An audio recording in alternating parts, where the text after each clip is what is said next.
Good evening, and welcome to another edition of African Americans Ain't Africans, the talk show that proves without a shadow of a doubt that the so-called African American didn't find itself in America in the trunk of a ship.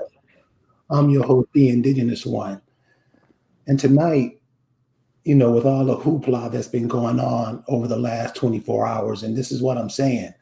This is how we're controlled by outside forces. Anything they put up, we jump on.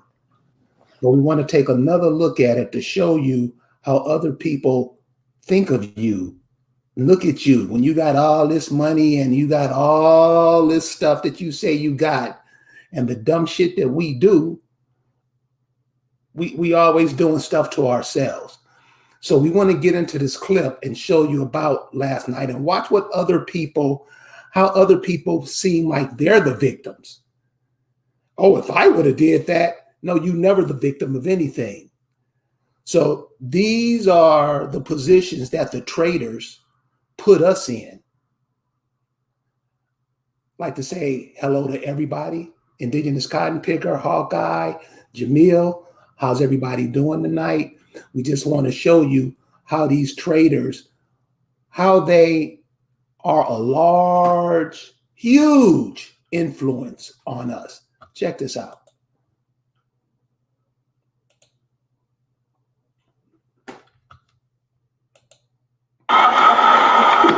Oh, wow. Wow. Will Smith just smacked the shit out of me.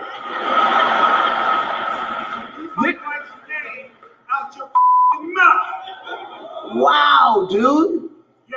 It was a G.I. Jane joke. Keep my wife's name out your mouth. I'm going to, okay? Okay. That was a greatest night in the history of television. Okay. Truly the most atrocious thing Will Smith has done since the Aladdin remake. This guy learned nothing at all after spending all that time with his auntie and uncle in Bel Air.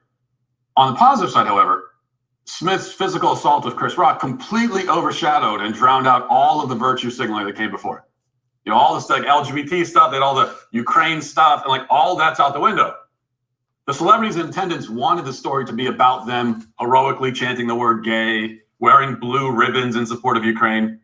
They didn't want this to be the story. That's also why you shouldn't buy into any conspiracy theories that the incident was staged. Okay, it was not. That's a more absurd idea than the incident itself was.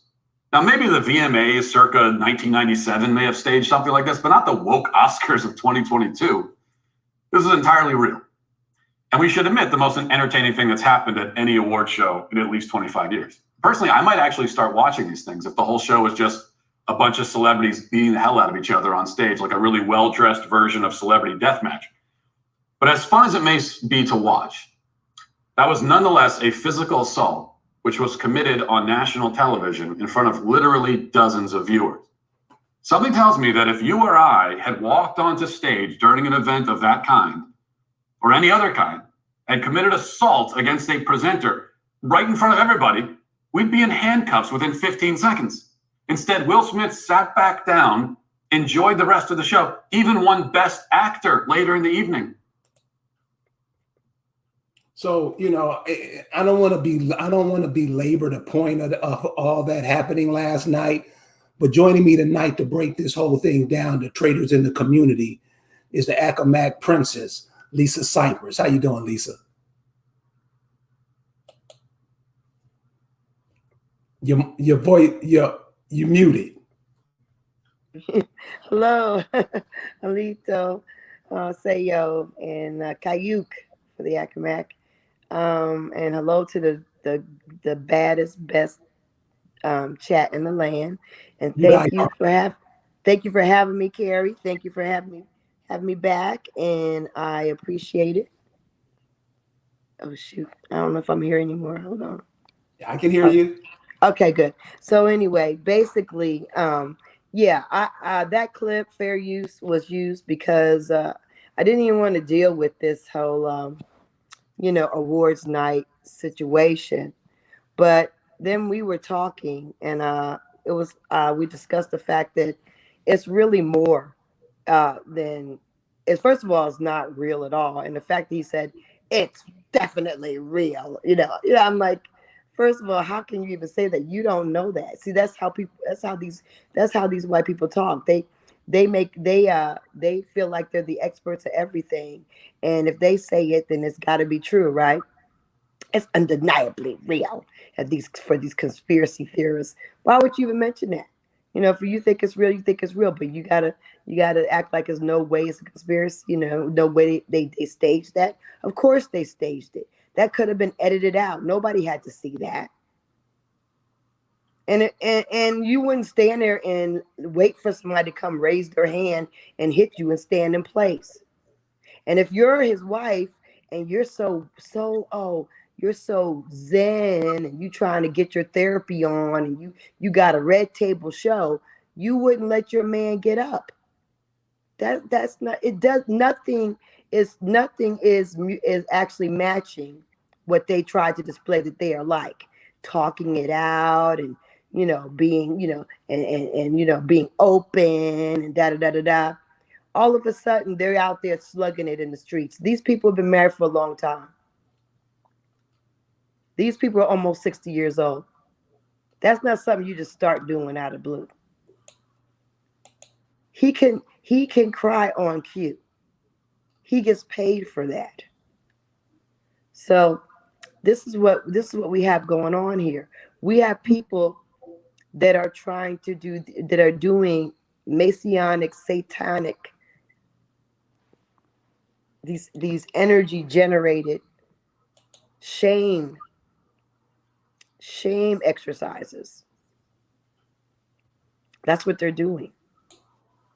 And they're doing it because they want us to be talking about us. They want us to feel a certain way. Our energy is better than money.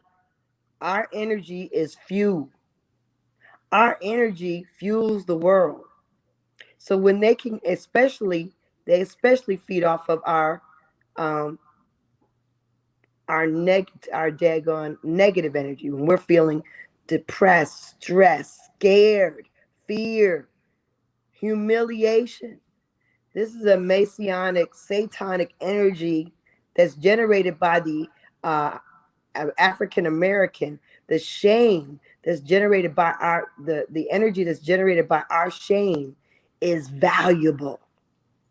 This is a humiliation ritual, and it's not because they wanted to humiliate Chris Rock.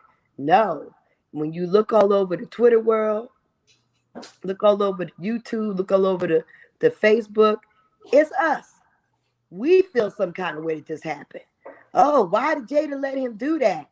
Ooh, why he doing that for Jada? Ooh, why Chris Rock do that, say that?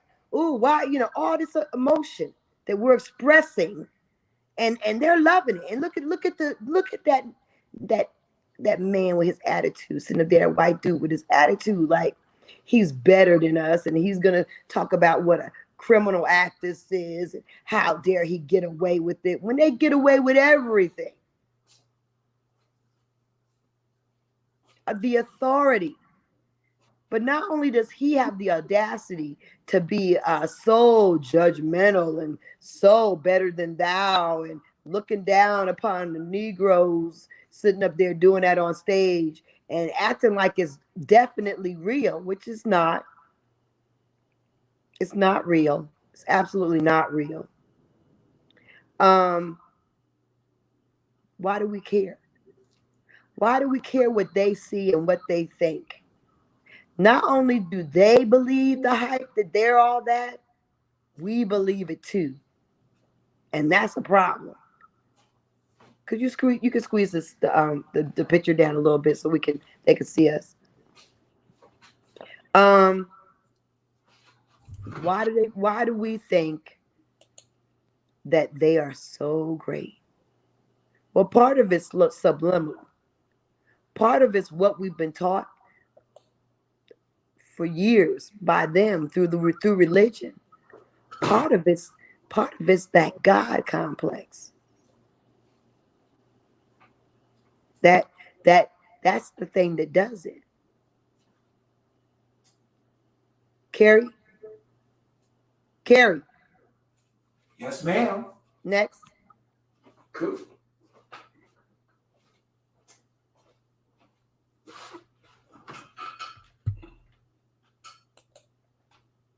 You know, we have this thing where we feel like they are just like they're God, you know? Back, back. I got it.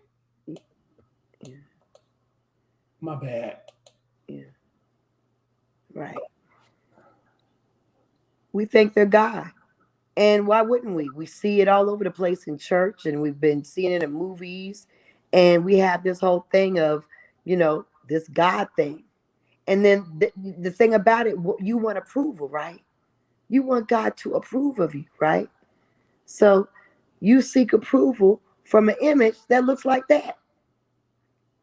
You also fear judgment.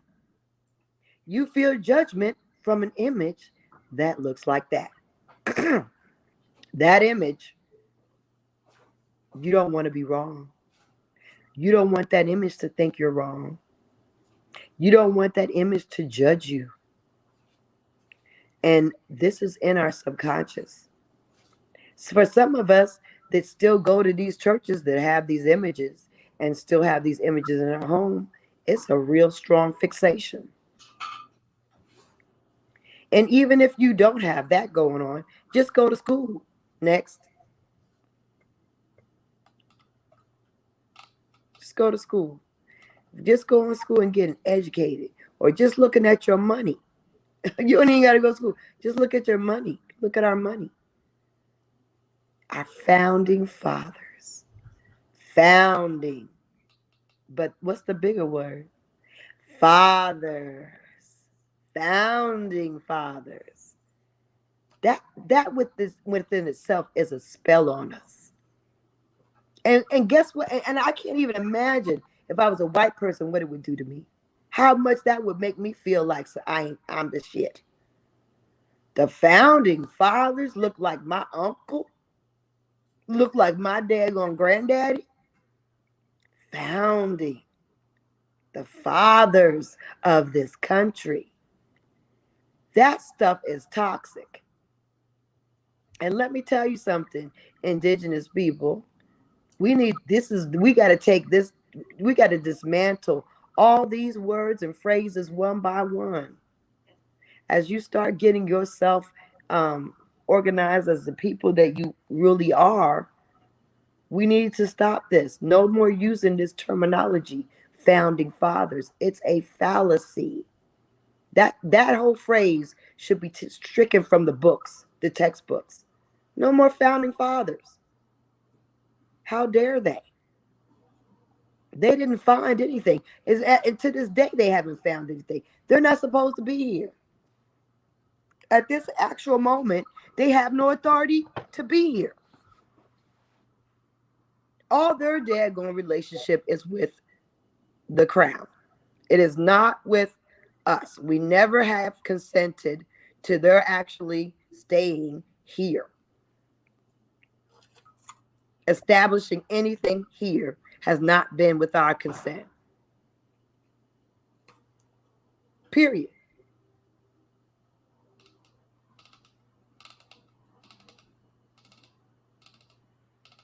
But this is what we feel. We see a judge. We see Jesus or God. And we feel like these people have authority over us subconsciously. We have to live in a world where that is tucked in our heads, whether we like it or not, whether we say, yeah, no, not me. I've always had a black Jesus in my house, or I always did this, or da da da da da. Yeah, but it's still there. So now we have this thing where we see Chris and Will, and everybody's on the internet feeling some kind of way, like, oh, this is embarrassing. Oh my gosh, they got to go to work. They're talking about it. Why do you care? That whole outcome is what they wanted to get. That is that Illuminati. That is it. That's the outcome. They wanted us to feel shame, mass shame. And that's what, and we gave it to them. Look at OJ. This is so funny. Pictures of funny meme. OJ sitting there grinning. And OJ looking fine as I don't know what. OJ looking good, right? But that is, and I was talking to Carrie. Remember, Carrie, we were talking about how OJ was the one shame, the shame, a shame ritual that didn't work. It backfired. Everybody cheered for OJ. Nobody wanted anything to happen to OJ. Nobody felt ashamed of the murder. No one. You really couldn't find people that were ashamed of OJ for being a murderer. That was not ever the energy at that time. And it's so funny because I was like, we OJ, I mean, for people that are younger, OJ wasn't even part of the fabric. Like we knew he didn't like black. He didn't like African Americans. He didn't consider himself an African American. He didn't associate with African Americans except a couple of football friends. He was all about them blondes. He was always about the daggone Beckies. Always. OJ did have a fine wife, though. Oh, at first, you're right. The first wife. Yeah, but he dropped her like a hot tamale. He dropped her. Gotta go get with Becky, baby. And he was just swimming in a pool of Becky's for the rest of his life. Amen. This is how we acted. This is how we acted when he won. I don't care if you was at work. I don't care whether you was in the post office. I don't care where you were in the store. We were screaming and hollering, telling them about how it was in California. The city. So when they were coming up to the verdict, because you know how they advertise that stuff. In the city of LA, which is never quiet, you could hear a pin drop. Sitting in the back, not listening to it. The city just erupted. It was like a little mini earthquake had went through the city. Wow. This sister on the far right looked like she about to start crip walking, huh? Right. I'm telling you, that's the way it was. But let's see, Albertha Washington said, anytime I see our people acting ignorant public, it's embarrassing. Why are you embarrassed, Albertha? That's the problem. Why are you embarrassed? Why do you care what white God daddy thinks?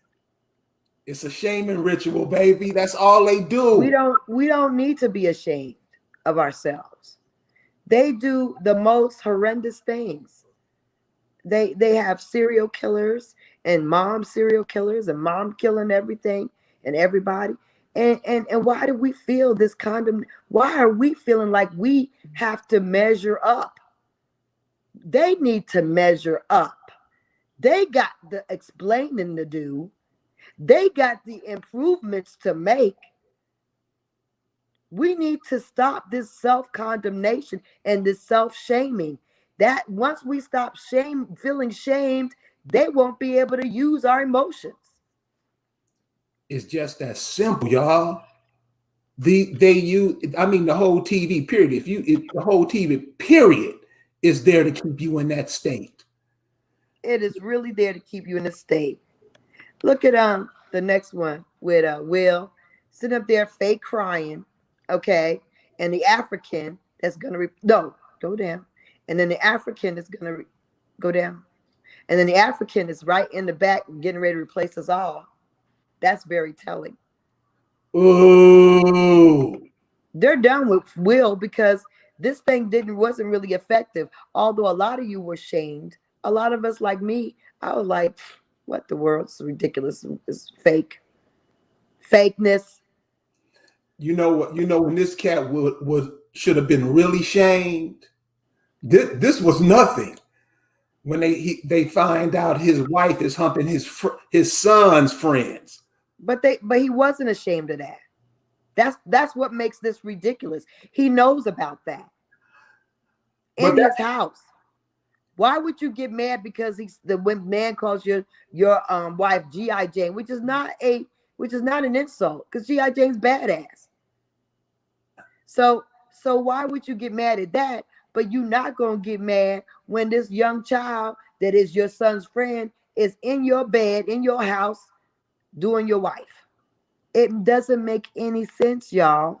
And why don't we take the time to see if it makes sense before we react, before we buy into it? Yeah, baby. That African coming for you. Lord have mercy. She in the rear, honey. She taking up the rear. Now, this is one of the, like internet stuff I got.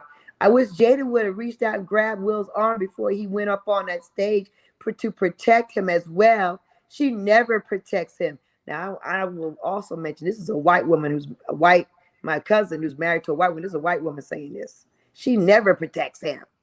You see, we are judged. Come on now. She never protects him. What do you know about their life? Joyce, I'm sorry, I didn't mean to have this uncovered. Is it uncovered? Anyway, I meant to cover up the names. I'm sorry, cousins. Anyway, I agree, and then I'm worried too. Let's get off the screen because I'm not trying to expose everybody's opinions. Okay, so we care so much about whatever the pale God judge thinks. Why? We got first thing we got, wait a minute. First thing we got to do is, I'm going to stay on it for a minute. First thing we got to do is realize that it's in us. Like, we make them the gods that they are. Or not. And if we put all our cares into them, that's why we don't have anything left for each other. We don't have any kind of trust in each other. We don't have any kind of like a respect for one another because we see each other in a dim light. We can't walk around being embarrassed if somebody does something that's whatever. Because guess what? They're human and so are these other people, and they do ratchet, horrific things. Why do you care if someone who looks like you does something that's ratchet? So what? Why do you care what they think? And we need to start telling these people, I don't care what you think. My grandson had an incident today. He was playing soccer, and the little white boy said, "You're not the best at soccer." And and he was very upset about this. And I was like, tell these little white boys that their opinion does not matter at all. Right. And you're not there for them. You're there to have fun. Besides, you're in a you're in the you're in a gifted program. I doubt these dummies are in a gifted program. See, this is the thing. Why does what a white person say matter? They're white. They are recessive by nature. We don't even understand where they come from. They invade every place and they put out a lot of propaganda that they're the best. And we buy into it. Eat it up. What did Pony Lock say? So remember what Chris said after the fake slap? He said something to the effect that this event will be the biggest in television history. She's right. Yeah, that's right, Pony. You're right. And right, Sawtooth, they are not organic to the planet. And yeah, we're helping everybody make money. We help everybody make money, Lord. Exactly. We have to keep this all in mind. No, I like to focus on what you just said. It's about how we look at them as gods. Right, we do. When the evidence is shown that all they have done is tore up this planet and all the people around it. Right. With the help of some Negroes, of course. That's the problem. We got all these traitors. Yeah. That are helping the agenda. Right? Do you think do you think them killing us like they were doing, lynching, blah, blah, all kind of things, don't you think they have to change up and have you do it? Of course they had us do it. I mean, they had us do it then. Half the time, don't you think it was probably one of us? I mean, you see some lynching pictures where you see a Negro standing back around watching too, right? Right? You've seen them. Yeah. And why would that Negro be standing there? Probably because he's friends with him. He probably told him, yeah, that nigga's over there at the bar. He's over there in the juke joint. Or you gonna find him over here at so-and-so's house. Yeah. We've always had traitors in our midst. The Accomacs had traitors sent over to stay with us. And they're the ones that they're going to told Jamestown that we was, that there was about to be an attack. They sent the traitor to live amongst us. So let's get into the traitors. Well, we're never stopping. So it's a shame. They're using our shame. They're using the shame. And that's what they do. They just want to make sure we all feel shamed. And that's part of the game, baby. Who was that? That is Shirley and Company. Do you remember that group? Do you remember it's a white man and her? And she did a song called Shame, Shame, Shame. You remember that? Maybe you don't. Like that disco stuff?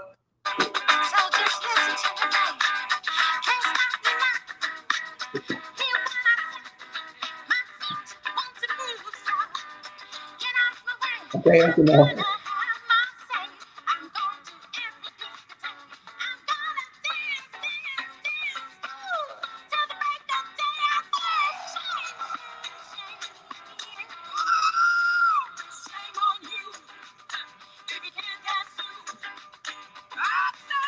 Remember that? Yeah. All right, boo. I was hoping to never hear it again, but well, I made your dream come true, right? Oh, sorry about that. Anyway, so basically, okay. So this is what it is. Look at this. All these white media outlets are loving it, right? They're bigging it up. They're all like co-signing that it's definitely real. And even a comment on the side there says, doesn't Smith feel humiliated? Brokenness must be at the root of her adultery. All these white folks are making all these judgmental statements, just lapping it up. I mean, they're not going to say that about Brad and whatever, and Jennifer or whoever else he's married to, or I don't know who he marries. But anyway, they're not going to do that. But they're going to get all off into this and just trash them and talk about how disgusting it is. This is all to make us feel bad. Then you look at it, you're like, you go to work and you're gonna feel some kind of way. Why? Look at this guy. He's not even a white person. He's a freaking some kind of mixed with something. But they, most of these white people are mixed with something. But yet they stand in their whiteness like it's a badge of righteousness. And we let them. We give that to them. We give them this bad badge of righteousness while we sit up there and stand in shame. And they love it. They get so much out of us feeling that way.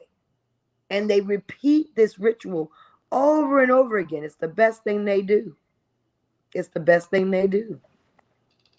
We where we at now? We on the cash? Let me see. I'm not looking. Yeah, they're making cash. All these people, all these outlets are making cash for humiliating the African American. Yeah, dollars for shame. Dollars for shame. And we feel it deeply. And then they get geeked up because now they can see it on the internet, all these comments that we're making. So it's even more gratifying than when we're sitting at home and they really didn't know what we were thinking, but they could hear it on the radio. Maybe if a radio announcer was talking about it, they could hear it. Maybe if somebody happened to work with you and they bring it up because they just love to hear what the Negro thinks. They just love it. But this is cash. This is money. And it's actual real money because all of the interest that's gone into the story, right? So breaking news, and probably Chris Rock's gonna make money from his show on Friday, and then also the Will Smith and them are gonna make money, and then anything they do, people are gonna watch now. Maybe, I hope not. Don't pay no attention to these people. This fakeness. I really don't want people to pay attention to them because we don't need to be given any more light to this shame ceremony, this shame ritual. And we've had a lot of different things that have caused shame, like recently in the woke community, that polite guy who was molesting his girlfriend's daughter, drugged her, and was raping her and stuff, and brought her home all messed up, brought her to a party that wasn't a party, lied. I don't even know what the world. But this is part that, for certain people in the community, not me, that caused shame. People that actually followed his butt, that caused shame. And a lot of people that's of his background, they feel shame too. We don't need to be giving energy to these shame ceremonies. I think our biggest shame that we probably experienced has been the next one. The shame ceremony that really got us was the death of Michael in that propofol. And Michael in general, all his little antics that they talked about, the molestation, I didn't say that, but the molestation and he being a propofol thing, Michael has caused us a lot of shame, right? They did a lot of shame things with him. And why do we feel so much about Michael? Why? Could we not use the word we? Because you didn't feel nothing for Michael? Never? Never. No, I mean, he was with the Jackson 5. Go to the next slide. Go to the next slide. You know when Michael Jackson was tight. Go to the next slide. Go to the next slide. I'm going.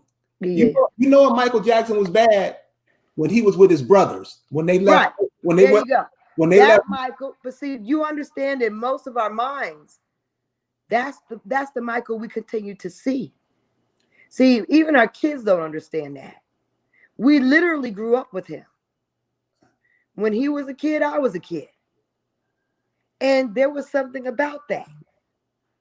So when he was shamed, we collectively did feel shame because we were like, oh my God, I'm not gonna, maybe not you, but I felt like most of us felt like the Jacksons were like cousins. Like we were pretending in our minds like the Jackson 5 was our pretend cousins. And some of the people in your family would act like the Jackson 5. They would make a group after the Jackson 5. Of course. We danced, we did it, we sung, we did everything, So I mean, it was a major part of our culture. It was a major part of our culture, but like anything else, sometimes you have to yourself recognize what's going on. We have to understand that these people, they take an oath. They are, talk about slavery. This is high level slavery. Okay. Whatever they do, whatever they want them to do, whatever sacrifice they want them to make, they make it. That's why you see these stars, they got family members that die out the blue. And you're like, what the heck? They off their family members. That's part of a ritual. That was a sacrifice. They sacrificed their family to be on the level that they're at all the time. But what level was that? To be superstars. I mean, but what comes with that? What comes with that? Because most of the people I don't know. I'm not a superstar. Okay, well let's look at it from the outside. Those people at all that Oscars, what are they? Drug addicts, the worst people on the planet. And so you're telling me they sign contracts to be that? Well, like I said, it's not worth it to me. I don't know. I don't want to do what they do like that. However, that's what they want, evidently, because they keep going through it and they stay in that realm. Right? Yeah. I don't understand the boule. I don't understand why they would sell us out on another level. putting all these Africans into our HBCUs and, you know, taking money from all these companies just so they and then keeping the tuition high so your own people can't get into these colleges. I mean, on all kinds of levels, we have these traitors. I don't understand the mind of a traitor. And don't try. You know, one more thing about It's good to kind of look at, to examine them is good, because then you can recognize them when you more easily, right? And that's why we're taking this time to define what it is and how to recognize it, because as indigenous people, we can't keep doing the same thing over and over again. We can't keep falling for the same traps over and over again. And we have to know that there is this satanic realm of elite people who are actually causing all the misery that we're experiencing in this world. Like, most of the stuff that happens to us ain't even nature at all. It's true. So we need to recognize it when we see it, and not only recognize it. When you recognize it and you understand it, you call it out, because that's how you end it. Once their game is exposed, they can't use it no more. So the more people that understand what they're really doing, the better. You feel me? I don't know if y'all got that. All right. Did it ever occur to you that the Boule are African? I don't think so. I don't know what the Boule are. The Boule are probably Black Europeans. Some of them could be us. Some of them could be Indians. But, you know, a lot of them are Black Europeans. Some of them could be Africans. Yeah, it's a combination of things. But, you know, but people turncoat for whatever reason, you know. Ensign Savage, you know, was a spy that Powhatan sent to live with the Accomacs. He was a spy. He was sent over to Europe to train to be a spy as a little boy. And he came back and he was living amongst King Powhatan and his brother Openchenog, and Openchenog was going to kill him. So Powhatan, he's all warm-hearted. He didn't want his brother to kill him, so he sent him over there to live with us. Thank you. And then he was troublesome for us, so he was a spy that lived amongst us. And then he ended up stealing a whole bunch of our land. We had to take him to court in the 1660s. So yeah, spies come from amongst your people. You know, they come from all different places. I don't know if that, anyway, but I can always relate it back to our history. That's what we do. Anyway, then we had that incident. Are we on the next one? Yeah, the whole titty incident, right? The titty gate. Where and if y'all remember, I don't know why they blurred it out, because she had a tassel on. She had a tassel on. Nobody wears a tassel. People don't wear nipple tassels under their clothes. So it clearly was planned.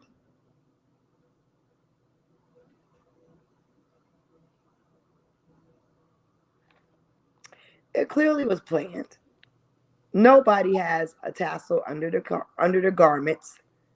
And it looks like she had a bra on one side, and I don't even know. But this is the whole thing. I mean, they rehearsed it. Why it was part of the show to rip off anything off her titty anyway, that was just ridiculous. And, you know, it was done as a shame ritual. Oh, everybody was like, oh, why did Janet mess up the daggone Super Bowl? And then in addition to that, it detracted from what was going on with her brother at the time, which was so she got a win-win with that.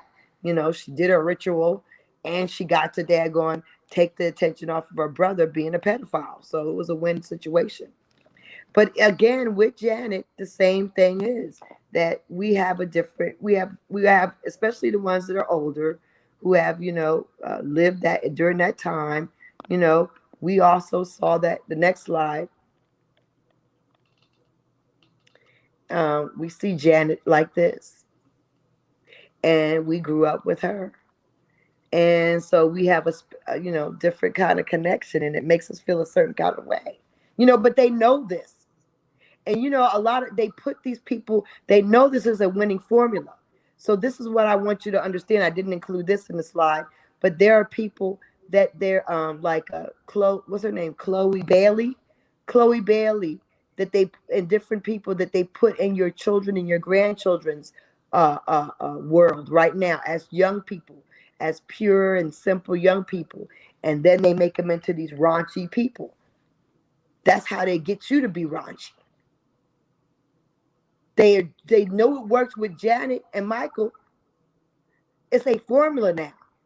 Get a cute little kid, put them in the children's programming, get the kids attached to them, and then turn them into a demonic whore. It's a formula. So now Chloe Bailey's doing all this demonic stuff in her videos, but your kids probably watched her as a as a younger kid, or your grandkids. It's a formula. Understand there's a formula to get us to partake in these rituals and this idolization. We're idolizing these people, and we shouldn't. Walona was fine, wasn't she? Yeah, Walona was a pretty woman. She's a Du Bois. She might be related to the Du Bois. Du Bois. Right. And she probably is, because a lot of these people are connected. Bloodlines are a part of why they're able to rise up to the level that they are. Right. They are Boule by blood. Trust that. All right, now what about Mike Tyson? Oh, yes. Well, I love me some fights with Mike Tyson, right? And that whole situation where he raped that girl. First of all, the fact that they had him at a beauty contest was a setup. Because I saw Mike the month before that at the Apollo. And Mike was being a pure T-dog on stage.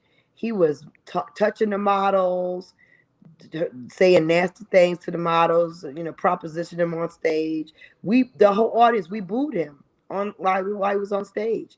Mike Tyson was a doggy dog. So nobody would ask him to be a host for a beauty contest. That was a setup. The other setup was, how you gonna come to a man's hotel room who acts like a dog like that on that level, and think, what are you gonna do? Play checkers? I can't take it. Where does your culpability? Where is it that you become responsible? Is it that women have no sense of responsibility? We have none. You just allowed to act like you're a child, a wobbly, a Raggedy Ann doll. It's gonna show up because he said so. No, you don't go to a hotel room with a wolvenous dog. You don't. Not unless you're ready to get down doggy style. Okay? Plain and simple. Plain and simple. Be responsible. I was so pissed that this happened to Mike. I cannot even tell you. I was so pissed. Some people said they wanted to put him in jail so they could experiment on him and test him. And, I don't know. But I know this was a shame thing. It made us all feel a certain way. Because of he was our hero. He was a physical specimen that we admired. Yeah, we knew he was kind of actually is pretty funny, and it has kind of a wit to him, but who knew? But anyway, Don King, I don't know if Don King set him up. Don King set him up by stealing all his money, but and think about it, that wouldn't be a Don King setup, because I don't know who, this is these white elite, wanting to daggone take away anyone who has any power in our community, and also wanting to make us take away our feeling of stability by removing them from our midst and making us feel shame This is always, it weakens us. When every time they do that, it weakens us just a little bit. Just a little bit. You know what's interesting around that time? But Don King was a horrible traitor. You got it. That's for true. Hawkeye, huh? You know what was interesting around that time when Mike Tyson was fighting? That the energy around the community was at a high. Oh yeah. You know, people. You know, everybody was it was like everybody tried to be their best because they were watching the best. You know. Right. It was a strong time for us, and they sought to take that down. I mean, you're right. That was also during the time we had all those television shows. Right. We had a lot of things going on. People were going to college in large numbers, even though it was expensive. And it was getting more expensive every day. But we were still going. Next is a super trader. A super trader. Yay! Oprah Winfrey. Oprah Winfrey wins. No, I don't know. It's between her and the next one. But Oprah Winfrey definitely is a super trader. Oprah Winfrey, you know, started out her show with being just like Jerry Springer. People that are younger might not know that. Her first show was ratchet. She used ratchet stories. She humiliated people in public. She used humiliation to get ratings. She embarrassed people on purpose. And that's how she got big. Y'all may not be aware of that. Oprah said, and this article says, Oprah says that materialistic U.S. kids don't deserve an education. Well, she really didn't say that, but this is what she really did say. But the talk show queen is ticked that people aren't appreciating her generosity. It says Americans would just waste a golden opportunity to get a good education at her expense. She said, I became so frustrated with visiting inner city schools in the U.S., she tells Newsweek. If you ask the kids what they want or need, they will say an iPod or some sneakers. In South Africa, they don't ask for money or toys. They ask for uniforms so they can go to school. But that didn't stop Oprah from including a yoga studio and a beautiful salon in the plush girls' school. See, how are you going to say that about your own people? A voice as powerful as yours, condemning your own people that they don't want education. They don't want a good education. Just putting us into a monolith. Oh yeah, these indigenous people don't want no education. They just want sneakers and an iPod. Really? As many kids was struggling and trying to get dad going to go to school, go to a good school, needed a better school, needed a better advantage, needed some of them just needed a school that would actually challenge them, interest them, captivate them. But this is what this heifer said. This is a horrible, horrible heifer. And so many people worship her, idolize this traitor. They don't see her for what she is because they do a couple of nice things and the secret is that you have to manifest what you want. And they just, they buy into all that malarkey. She started in the mud. She slung mud to get where she is. She slung shit actually to get where she is. Oh, but you don't remember that.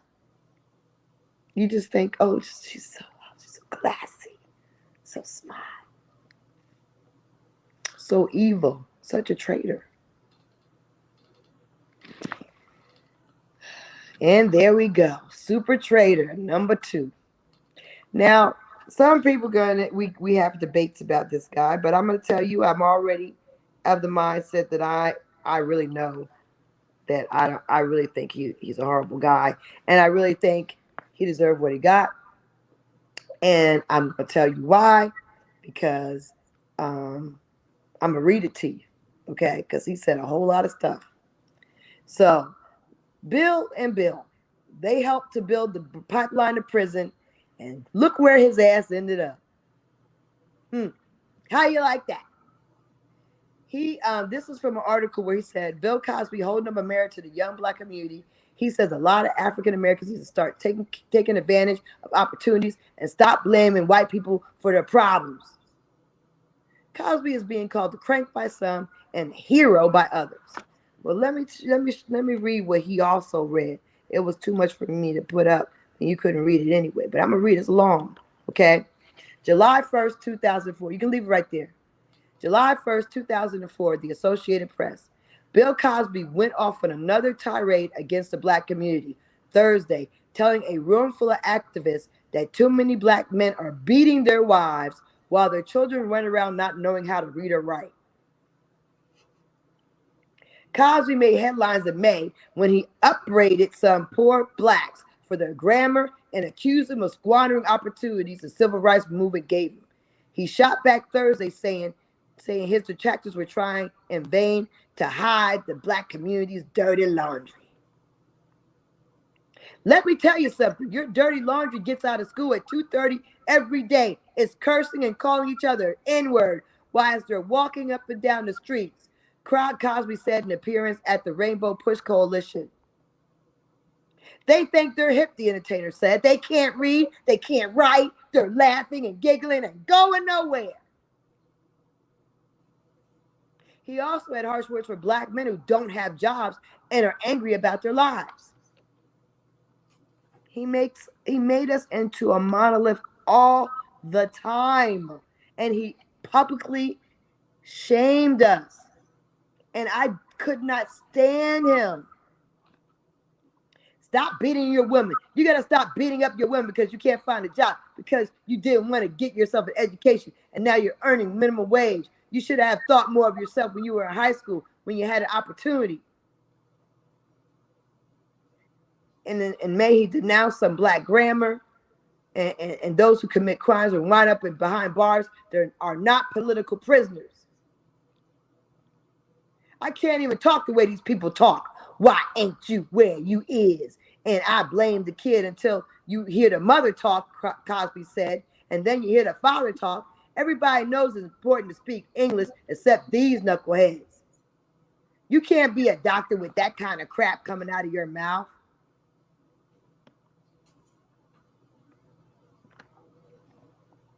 His comments were interrupted several times by applause. He was castigated by some blacks, saying that they simply cannot blame whites for the problems such as teen pregnancy, high school dropout.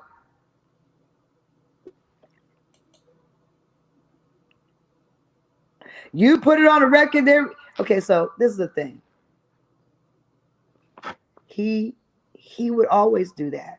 He would always get in front of these white gods, white pretend gods, white wannabe gods, white wannabe judges, and talk horrible things about our community, so-called his community. He ain't part of the community. He was not. Yeah, he put together some decent shows, bougie shows. That's what he did. But he was constantly doing that kind of stuff. And I don't know if anybody knows that he actually gave any money to improve the situation in South Philly, West Philly, North Philly. Did he? I haven't heard anything. I'm from New Jersey. I'm not from Philly, but I hadn't heard anything. Well, I've heard hundreds of stories where he gave money to historically black colleges. Oh, yeah. So in order for you to get the money, you got to go to the college. But guess what? That money goes to the president and all the daggone cheer people. So, I mean, but doesn't that allow some people to get an education? No, I don't know if it actually, I don't even know if that stuff, I don't even believe that stuff funnels down. I really don't. Not what I'm seeing with Hampton, not what I'm seeing with Morehouse. I believe that they give this money, and they get these big endowments, but you still don't get, but when you have a kid who's in there and is on the president's list, I mean on the dean's list, they don't get that money just like here. Okay, you're short of funds, here you go. I mean, it doesn't keep people in school. They don't. They don't do it. It doesn't work like that. So although they get all this money, it doesn't reach the students. Not like that. So there's not a student out there that would say they. No, I mean, I'm not saying that there's not a student out there, but I'm saying by and large, it doesn't. Yeah, there are people that will say, I got a Camille so-and-so scholarship. Yeah, there are people that are going to say that. Of course. Especially Spelman. I think they brought a whole friggin' half of the day on campus or something. Spelman. So isn't that something? But everybody don't go to college, do they? And definitely everybody can't afford to go to Spelman. Well, that's why. You know how much Spelman is? Spelman is like going to Yale for a Negro. Yeah, but he's helping somebody. That's all I'm saying. And I think when they all do, it's a tax write-off. Oh, they all do. It's a tax damn write-off. Does it get a pass for that? I don't. Not in my mind, but you can give them a pass. No, but I don't because this is the thing. These public parades in front of these white people, it actually programmed a lot of us that witnessed it to think the same way. And it also made a lot of white people think that that was okay.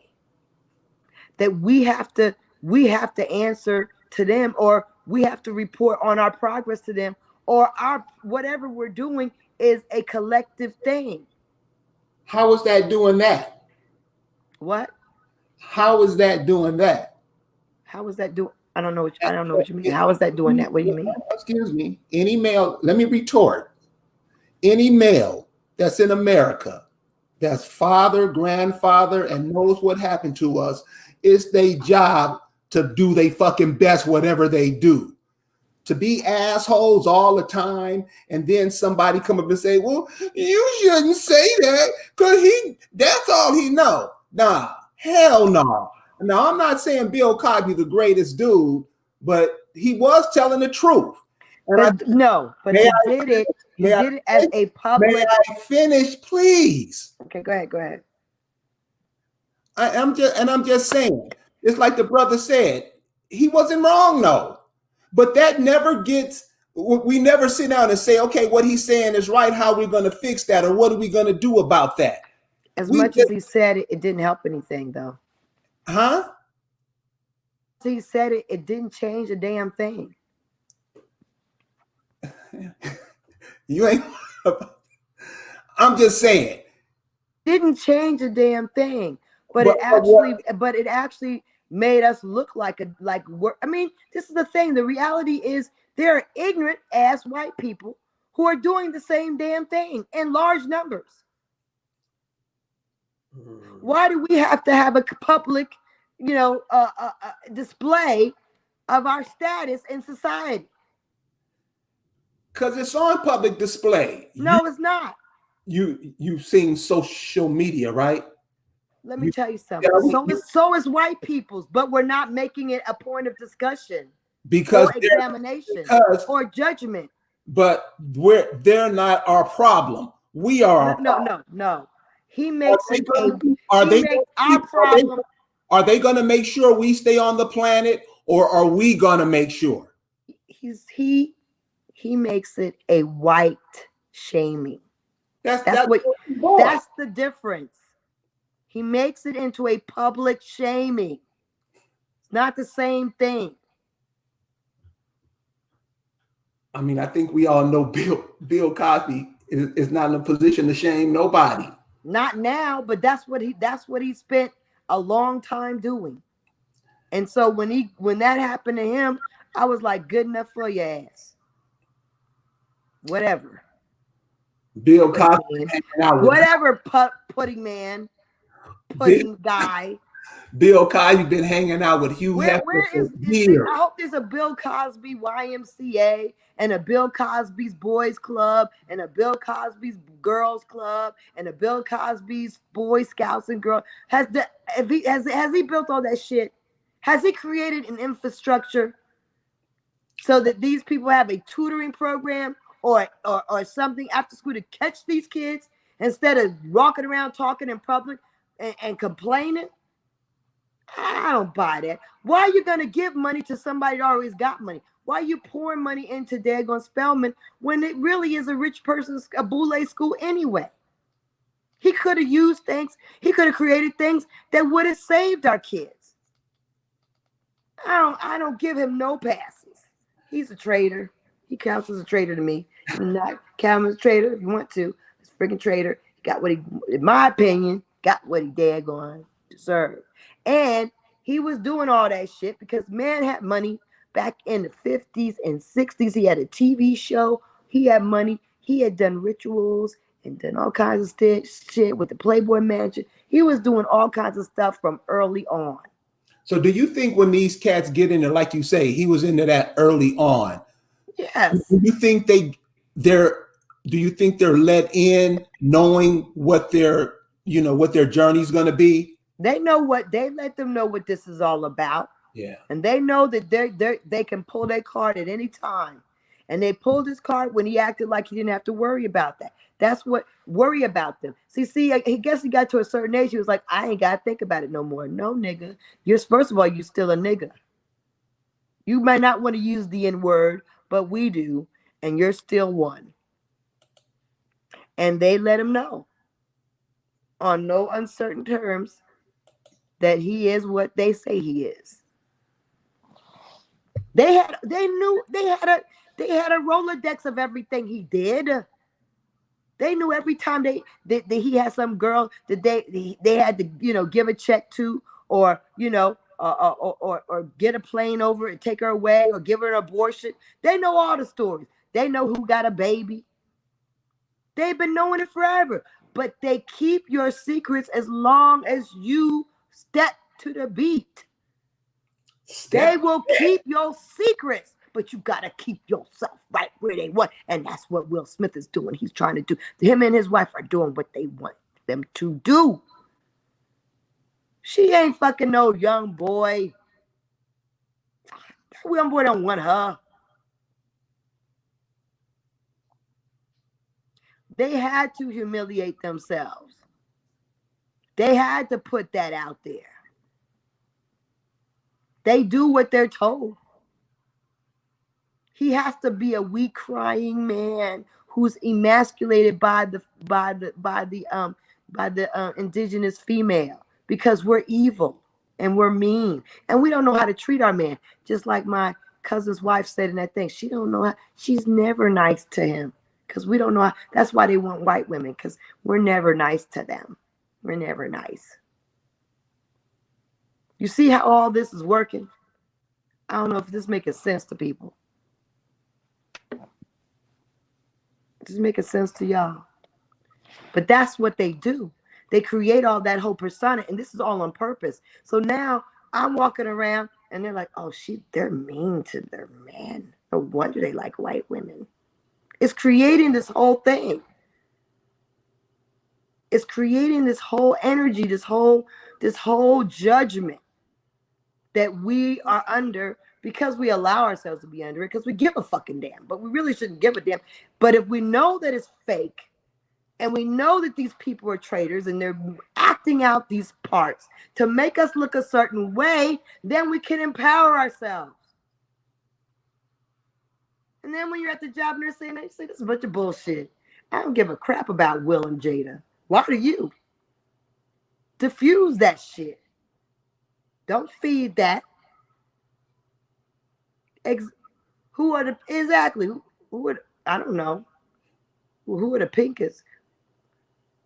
Jada. I don't know. Jada and her mama the crackhead. Why is he asking that question? Well, anyway, we should not, you can say who are the pickers. I don't even care about these people. But his name ain't Pickers, Smiths, the Smiths. Anyway, so Moving on. Where we at now? Bill, we're off of Bill. Bill, go sit down in the back of the house somewhere. Bill. What's that one? Oh, okay. Now, what am I talking about now? Who we talking about? Kobe? Kobe. Remember, now I'm not, an LA Lakers person or whatever, but a lot of guys, Kobe was the epitome of basketball. Like he was it. Like he was a perfection in playing or whatever next to Jordan. So when this rape case happened, it was chipping away at their hero, right? So again, we have these idols. They're killing them all off and destroying them. So we need to just realize we no one deserves to be out. We need to be our own idols. That's what we need to realize. We need to be our own idols. That's what we should be getting out of this. The God idol person is you. Love on you. That's what's important. Because Kobe, he deflated everybody. They used that shame thing was bad. I mean, that was heavy. And then they killed him, which is interesting. Or maybe they didn't. Well, either Kobe is dead and they used Kobe to shut everybody down before the pandemic. Like y'all, if you think about saying anything, you're going to end up like Kobe and his daughter, for real. And maybe they're really dead. Or maybe those guys are in some other planet with their friends. I don't know what really happened. It's very bizarre because you know what? The thing about helicopters, most people that have helicopters are not like, oh, shoot, I can't get it worked on until my next paycheck. Oh, shoot, I can't afford to get the dang oil changed. Better wait till my next check to fix the helicopter. I mean, usually people that have helicopters have a lot of money to keep them well maintained. You know what I'm saying? So I'm like, I don't understand that whole thing. Didn't make sense to me. And you don't hear about other helicopters just, crashing or doing whatever or falling. I don't even know what happened. But anyway, it was bizarre. So I don't know. But anyway, but you have to understand it.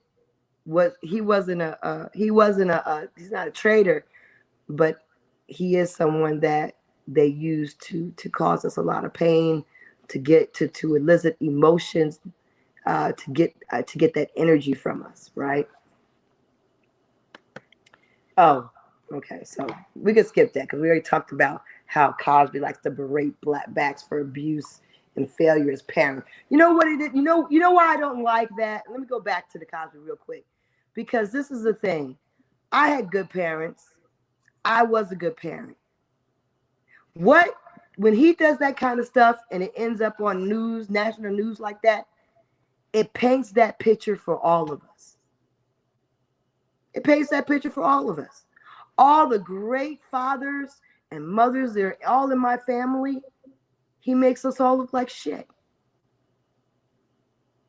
Because when he says that, there's not a tag on us to identify us as one of the good ones. It's just a blanket statement. And that's what I see as the problem. I don't know. What do you think about that? Oh no, it's like you said. You see how when they were showing the Will Smith and Jada Oscar slap, and all other people were talking about you and telling you what they think, and this is horrible and blah blah blah. They do the same thing on this Bill Cosby. So, like you say, it paints us as what he's saying, because those people are going to listen to Bill Cosby because Bill Cosby is richer than them. So he has a voice, and especially when he's putting it out for us, other people pick it up. And other people treat your children like what Bill Cosby say. Bill Cosby's one of them rich dudes, paid in full. So, what you said, that's correct. I see that. I definitely see that.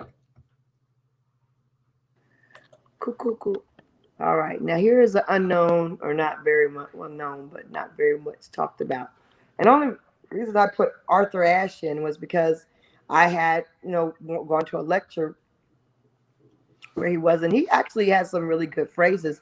One is listed here, actually, that's a really good one. From what we get, we can make a living. From what we give, however, makes a life. And I think that's very nice. I hear he was very charitable. I don't know actually, I can't say exactly what he did, but I don't know. But anyway, I don't know everything about his business anyway. It's not my business. But anyway, but Arthur Ashe was like the kind, he was making kind of negative remarks about the Negro female, and I actually made a comment back to him publicly about it. I questioned him about why he was saying things like that, and so I was kind of disturbed about his public talking about us in that kind of connotation and having those negative connotations. So I mean, that's the thing. Is he a traitor? Not really, I guess. But he is. But these people are in very, small ways as they move through this world, damaging into our community, and we need to be aware of that. That's all I have to say. Know what these people are. Be discerning. See them for what they are. Oh, poor Kanye. Well, people were talking about his mega hat, and now all these Indians want to put on mega hats. All the Indians want to put on mega hats now because they saw what this mess Biden done, and shoot, everybody's trying to put on a red hat. But Kanye's severely damaged. He's severely messed up. But at the same time, I'm sick of the media putting his daggone emotions on Front Street.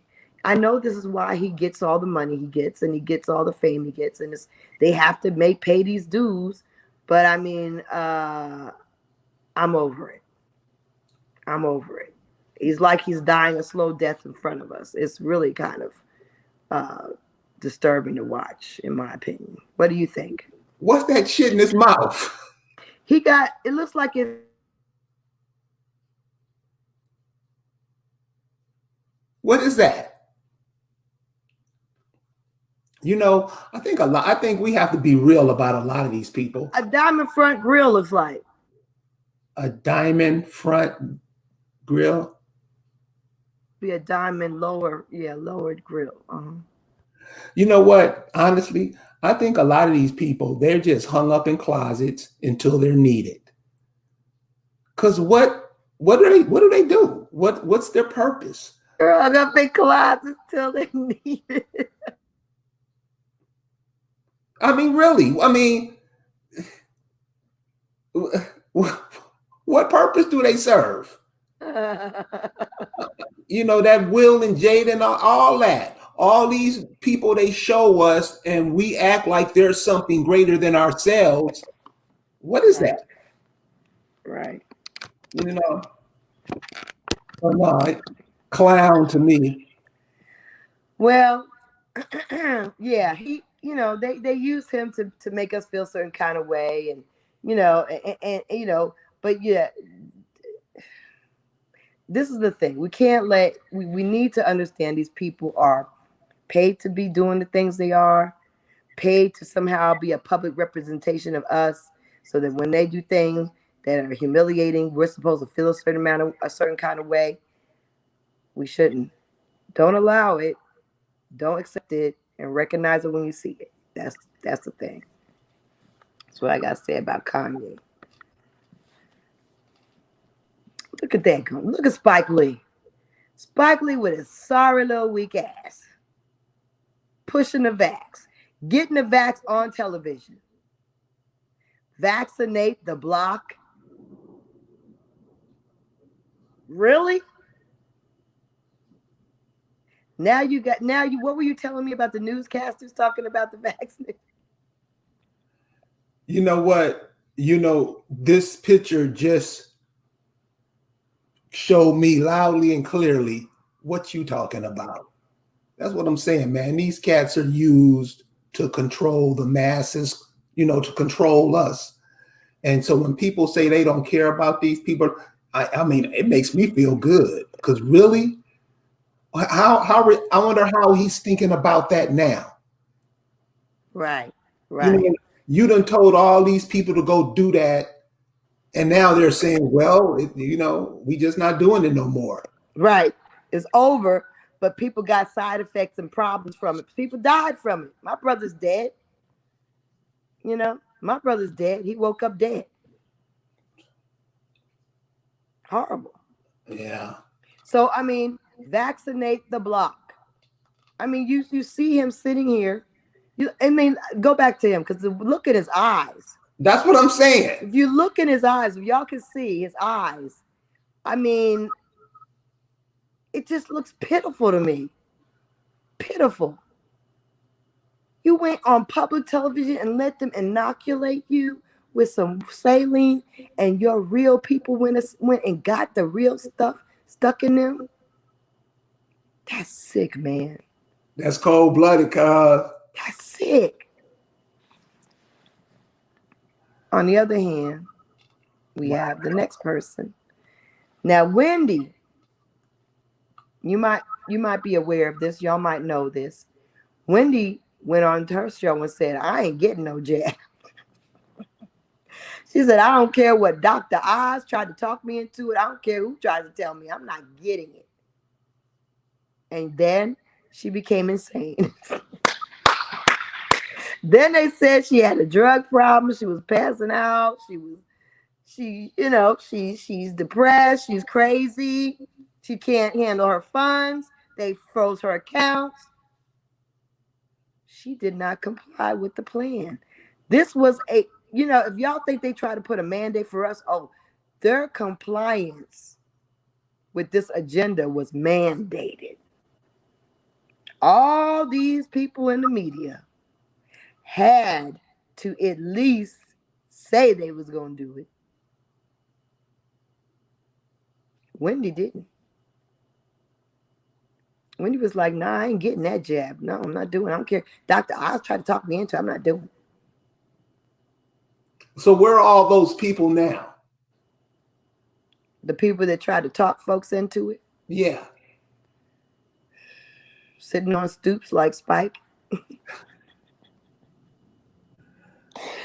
They sitting on their collective stoops like Spike Lee. All right, y'all. Now, we know that these folks are the boule, hanging with Plecker, hanging with the elite world orders people, and they wanted to make everybody think they came from Africa. They wanted to keep certain people in darkness about our real identities as the landlords. These people knew we were the landlords, for sure. For sure. They were educators. These things all our information about our history could have been recorded in books. The first Negro University was in 1837, Cheney Institute in Pennsylvania. We could have all kinds of records about our glorious days and who we were and legacies and lineages. But we had these traitors who had a brand new world order for us back in 1800s. And they wanted to hang with their their zaddies, with their white godlike zaddy friends. That's what it is. Same thing that's going on now was going on before. Everything is a cycle. What I want to happen is y'all to teach your young people, teach your family, so we don't keep going on this merry-go-round. Look at the white, look at the go back to the four. See, they was all in cahoots with these forefathers. They was all in love with these forefathers. Oh yeah, they loved them. Yes, our boule leaders of the 1900s and 1800s, they loved these forefathers. You had some people naming their children after them. Well, some of those names were our names. We just think that they're not, Yeah, so some of them are. We named after them, thinking that was an indigenous name. We didn't know better. I just tell you. So now we got all these people who actually are interconnected. Everybody we see, and like I was talking about Jeanette Dubois. She's probably related to W.E.D. Du Bois, but W.E.B. Du Bois. And you see how these people are interconnected. Bush is related to Obama. He's supposed to be related to Pocahontas. They got a white Pocahontas on there. They got a white daggone Lincoln. You know, he wasn't white. And, you know, we got all these people that Marilyn Monroe and just weird connected. Even Princess Di is on there. So a lot of these people that we see today are actually all in the same lineage with with older people who preceded them. It's all the same people over and over again. Essentially, we got the same people coming up against the same people all the time. You still dealing with the same daggone elite folks. It's just their descendant. That's why bloodlines are important. But what I don't get is that once we got to get together our own bloodlines, because we're royals and our royalty is not being counted. When they first got here, our royalty was the boss. We were bossing everything. We were in the courthouses. We were running this country as we should. So we need to go back to that time. And the time for us to go back to that time is now. Let's go down to the next one. You see, this New World Order thing is big. It controls everything. It controls the masses, the Constitution. It controls all the different departments of labor, agriculture, veterans affairs. It controls all the different human rights programs at universities, political action committees, think tanks, Silicon Valley, Wall Street, big oil, healthcare, other lobbies. It controls everything. The power elite. Where do you think slapping the shit out of somebody at the Oscars? Where does that fall in there? Oh, that's that bullshit at the bottom. I mean, you know, the thing about it is that's the media. You know, that's the media. So the media keeps the masses mesmerized. You know, it keeps us mesmerized because we let it keep us mesmerized. It keeps us controlled because we allow it to keep us controlled. What we need to do is detox ourselves from its power. And, you know, it may not be the people in this room, because the people in this room are, you know, kind of, they're superb. But, you know, you have relatives, friends, family that need you to talk to them. And, you know, you need to, you know, let them know that this stuff is toxic and it's doing things to you on many, many levels. Many, many levels that you don't quite understand what it's all doing. It's a lot. See, here's media right here in the scheme of things. But when you look at all of these systems that they use to keep going, you know, and we're just always concentrated right here. Right. What about all these other ones? Where are we at there? Well, for the masses are at the top. You saw the masses are at the top. Right. Okay. I understand that. But so are we upholding the Constitution? Do we have courthouses? Are we running our own governments? Are we governing ourselves? Because obviously what's going on now ain't shit. I mean, so doesn't it fall upon the people for them to take it over themselves? And that's absolutely. That's the whole idea. And that's why you need to talk to your families. And that's why you need to get yourselves organized. And that's why you need to form your own constitution. And that's why you need to get your own affidavits. And that's why you need to go ahead and get your enrollment forms. And that's why you need to go ahead and start looking to see what land is owed in your family, what heritage land there is, what grant land there is, what patent land there is. Yes, all that needs to happen, because you do that and then you can have everything going on.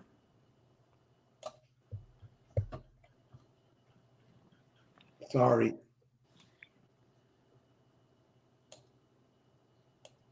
Right here, right? Yes, fine. Okay. So I happen to look at this. This is like, they even have a pop-up that says, would you like to get a promo code for our new customers? Join the Illuminati. I don't even know what the heck. I got off that site real quick. I can't tell you how much it costs or what it does, child, what the benefits are, because I kind of got out of there. But I do have with me a book called Behold a Pale Horse. And it talks about, it's by Milton William Cooper. I forgot to put that in the slides, y'all. I'm sorry about that. Because I did have a picture of it that I could put in the slides. But and it talks about the Bible, and look, behold, a pale horse, and his name that sat upon him was Death, and hell followed him, and power was given unto them over the fourth of this earth, to kill with sword, and with hunger, and with beasts of the earth. The Holy Bible, Book of Revelation, chapter 6, verse 8. Then on the next page, it has one basic truth can be used as a foundation for a mountain of lies. And if we dig down deep enough in the mountain of lies and bring out that truth to set it on top of the mountain of lies, the entire mountain of lies will crumble under the weight of that one truth. And there will be nothing more devastating to a structure of lies than the revelation of truth upon which the structure of lies was built. Because the shock waves of the revelation of truth reverberate and continue to reverberate throughout the earth for generations to follow, awakening even those people who had no desire to be awakened to the truth. Del Lamere do Varus. That's this thing here. That little triangle thing. That's that. Okay. So this is on a book that is written by, like I said, William Cooper, who he kind of uncovers all the different things, about the Illuminati, about FEMA. He talks about there's all kinds of bunkers that are like mansions and stuff. And also this truth11.com. Oh, they got that has a whole lot of information about, just like different kinds of places in the United States, what they're really hiding, stuff about, COVID and different things. I mean, it's got a lot of information. It's kind of twisted. I don't want to twist everybody's head up today. I don't know, but I probably am anyway. I don't know what I'm doing, but we'll see. Hopefully not. Oh, where you at? Let's talk about 9/11 then. Because we have to understand that these people plan everything. The majority of things that happen on this planet, they plan it. Okay? Let's get that understanding. Let's get an overstanding of that. The majority of things that happen on this planet that's negative, they plan it. It's not nature. 9/11. What you think of that? As soon as it happened, I knew it was a joke. You can see the buildings blowing up from the bottom as the building is coming down. And when I first saw that clip of them playing that over, I'm like, they're blowing the building up. And everybody like, oh, you crazy. They just went with the narrative.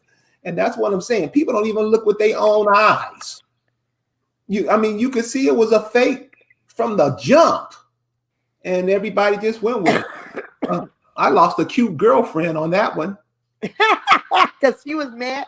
She was mad that you said that she thought you were a horrible person that you said it was. Yeah, she did. It was blown up. Yeah. I'm showing her. You don't see these bombs going off in the building? And you could clearly see it as clearly as day, but she didn't want to see it. So I was like, okay, people don't want to see stuff because I think they have to be responsible for it. They know they have to be responsible for something because that changed your life. That'll put a whole curveball in your life. The other thing is people don't want to get their heads around the fact that the world is such a place that our government would actually destroy us on purpose. People can't handle that. They really can't get their head around it, and they just can't handle it. But the reality is they've done it repeatedly, and every time that there's a war, they willingly send your young boys and women out there to die, not their kids, but yours and ours. Right. So I mean, I don't understand how we don't see that they would blow up something here, because what it did was it gave them the reason to go to war, which they always are looking for. There probably was stuff they wanted to blow up in that building anyway. And in addition to that, it made them give them the right to lock down our rights. We can't fly and travel like we used to. So they got to daggone impose restrictions on Americans. What they didn't do was impose restrictions on anybody else. So look, antlers, you can carry them on. I was like, I thought this was the strangest shit. And then like lighters, yeah, you can actually bring them but there's certain things you got to take the cover, latch. I'm like, so you can have a lighter and set things on fire? I don't understand these people. They crazy. It's like the rules don't make no sense. Can't have water, but you can have a lighter. Just gotta take this off and have this latch. And you can bring antlers so you can stab somebody in the chest. I don't understand. I don't know. I don't understand it, but I know that this stuff was used to clamp down our freedoms as citizens, or if you are a citizen. But it was to deny freedom to the people of this daggone country. I can tell you that much. Well, this denied, and if that award show the other night didn't tell you how far people have come, well, I guess that show isn't looked at a lot no more, right? Nobody watched it. Right. But now they're going to watch it because they put on that whole big show, so they want to see what dumb stuff they do next year. So this is going to improve their ratings next year. But the only thing is people have a short term. They got short memories, so they might not even think about it. Next year they might be like, oh, I forgot that I was going to watch that. Right. So it might not work. It's a whole year away. So this is the thing. A plane is what supposedly blew up these buildings, right? So-called these Taliban took flying lessons in Florida and taught themselves and got taught how to fly a plane and flew the plane into these buildings. That's a so-called story, right? Y'all see how easy it is to get a flying lesson? See how cheap it is? No restrictions on that shit. But I got to go take my damn shoes off and undo all my stuff and separate all my stuff, and nobody can come out there to the plane and see me take off because of this 9/11 shit. But you still let people learn to fly planes. In fact, they can do most of the training online. It's easier now. Make that make sense. If that's what caused the terrorist act, why is my freedom being daggone denied, but anybody can still come in here and learn how to fly a plane? I'm just saying. Things ain't matching up. They're not congruent. They're not congruent. Yeah. They're not congruent. All right, so we got Katrina. And you see us, oh my God, Indians make everything better. Yeah. They in the middle of a wasteland. Everything's flooded up to the treetops. And she's just looking like, oh, I'm with my boo on a cushion and with that stuff in a garbage bag. He's standing in pure sewage and they just all booed up, just as happy. See, that's why we see it's that's the awesome part of us, but that's why people walk over us because we're able to just roll with it and make it better. That's cool about us, but it's also like, damn, we don't stay mad. That's fucked up. Because if white people were going through this shit, they would not be repeating this cycle like this. Because they would get incensed. And I can tell you, they can't handle it like we could handle it. Look at this shit. Look at them. They just happy to be together with the garbage bag and the flotation and the sewage. And it stunk like death because it was dead bodies and dead animals all in there. And they just chilling because we're amazing people. We're happy-go-lucky to our detriment. What you got to say? What you got to say? I mean, yeah, that's a cool shot, and it does let you know that, hey, when shit happens, all you can try to do is make the best of it. And that's one of the good things about us. And that's what a lot of people hate. These Ukrainians that's coming over here, see, you wouldn't see them like that over here. But they're here to replace those people. All of these people that's coming over here that you love and you crying and you want to lick them in the mouth and anywhere else, they're coming to replace you. That's why events like that go on, to remove the indigenous people out so they can bring people in. And I know all of y'all see that shit going on right now. So with these Ukrainians come, I mean, every day, this country is flooded every day with immigrants to replace you. And this is what they'll be replacing.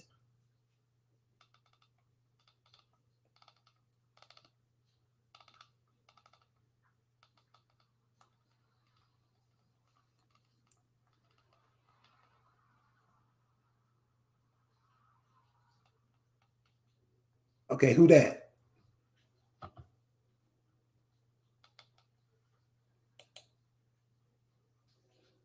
Your mic is muted. You know these two gentlemen. This is from the DC Sniper. The DC Sniper Muhammad and Movo. The man had the young boy sitting in the trunk of the daggone Caprice with a daggone hole etched out of it, so the daggone rifle he could shoot people. And they were just going around the DC area, just sniping at people and killing people. They even shot at a 13-year-old boy and around his school. And my kids were there, and I was there at that time. That was 2002. So we had 9/11, we had the Pentagon first, and we were on alert because of the Pentagon, and I worked in a hospital, so we thought we were going to get, some traumas, but there was nobody surviving. It was a trauma. And then we had the DC Sniper, and my kids were being locked in the school. They were on lockdown because of the things that were happening, and then he ended up actually even shooting the kid. This kid survived. He shot him in the chest, and he ended up being a witness. But several people were killed. And one of the victims we got as a body that died at a Shell station. I think it was a lady or some man. I think it was a lady. And yeah, but they were from the islands or something, Haiti, the islands, I think. And we also, sighed a big old sigh of relief. But I don't know how the people from the islands felt. They might have felt some kind of way. But as for me, I felt, oh, thank God, But that's the thing. Why do we care? We really care about these images of people. And this was a shame thing. Were they really snipers? He was a military guy. Was this a real thing? I mean, I know they really kill people, But was this a government action so that they could lock our kids in the school, and so they could put police in the school and create fear in the Negroes? I don't know. I don't know. I don't know if this was a real thing because it was a stupid reason he had for doing it. Nothing made sense, right? None of this made sense, and none of it sounded like something any kind of melanated person would do. But I can't really judge whether it was real or government sanctioned or not. But I can tell you what, that these things do impair our freedom, and it did change our lives. That's for sure. Um, Yeah. I was never really into this story. I never really paid attention because it was across country. But one of the things that a young lady asked me the other day is, well, how do you tell who's indigenous? And of course, I told her, check with your family. But, different people come from different places in the world. And by now, we should be familiar with the people we grew up around, our family and whatnot. And you can see this young man on the right. Who does he look like that you grew up with? You can tell he's from somewhere else. If you look at now trust me, half of you guys are gonna say, he looked just like my little brother. No, he don't. You should be able to recognize the people who you're around. And we have been kissing ass so long, we just take in everybody. right. That's how all these immigrants are able to come over here and infiltrate you, because we just love everybody. We do. Okay. Let's go to the next. Oh, yeah. So they started building brand new pharmacies in the hoods in around 2005 to 2015. Rite Aid, Walgreens, I put Crees, Walgreens and CVS, even 3 on 1 block in Decatur. And they put 3 on 1 block, not just one place in Decatur, but multiple places in South Decatur.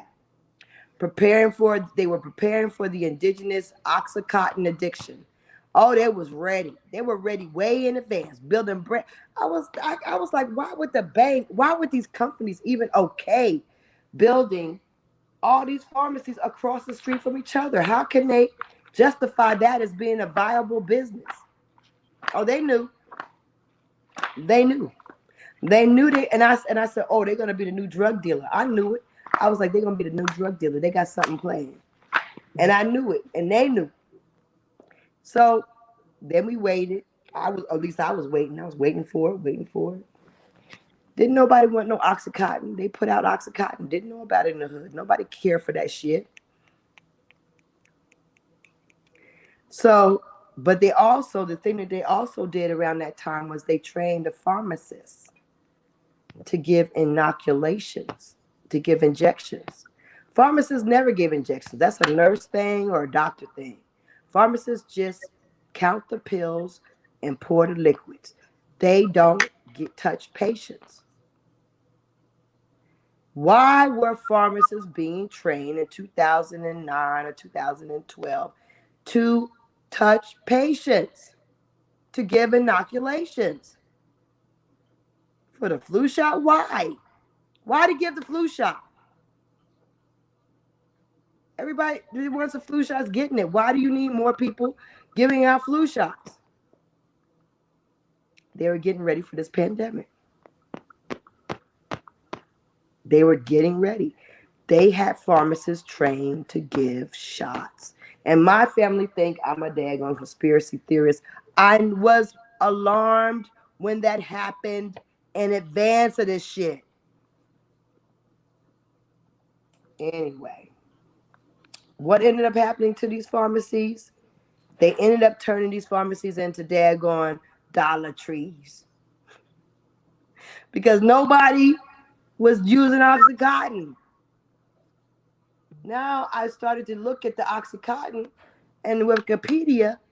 What happened with the Oxycontin? Y'all, are you aware that 100,000 people died from Oxycontin in 2020 to 2021? That means these white people could not handle COVID. They was overdosing like a mother sucker. In 12 months, 100,000 people died from opiate overdose. Are y'all hearing me? I didn't know that.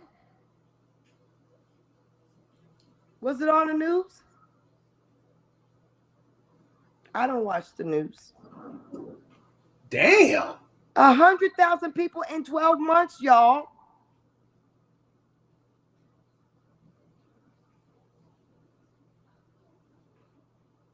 It worked on the white folks like a motherfucker. That's what's supposed to happen. That was supposed to happen to us. See, the Facebook user said they got more CVS's and mobile than churches. See, they do that. They did that on purpose because they wanted to make sure you could get your daggone narcotic. They planned this stuff. Ain't nothing an accident. In advance, they built brand new buildings, invested money, only to turn these places into daggone Dollar Trees. And only for it to boomerang on their asses and kill 100,000 in a friggin' year. And nobody was talking about that shit. I just happened to see it on Wikipedia. It wasn't us. You better believe if it was us, they would have been talking all about it. It was meant for us. Family, that's what I want you to see. They do this stuff, planning stuff, setting it all up for us. This one hit them dead in their ass.